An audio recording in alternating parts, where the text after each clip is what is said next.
When someone mentions workplace violence or harassment, you may picture a fast-paced office environment or even a factory.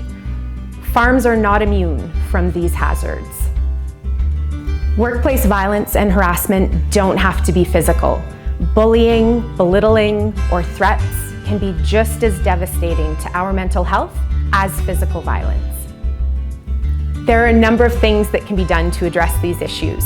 Be on the lookout for aggressive behavior, sexual innuendo, or jokes that are made at someone's expense. They may seem lighthearted, but can have a devastating effect.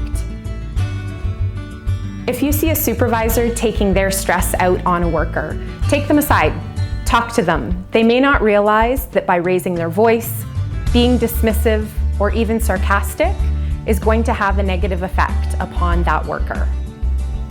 Of course, bullying, physical violence, or sexual harassment needs to be dealt with as soon as possible.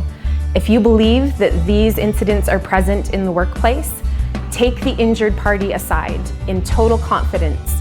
Ensure that they understand there will be no retribution if they do report and bring these incidents forward.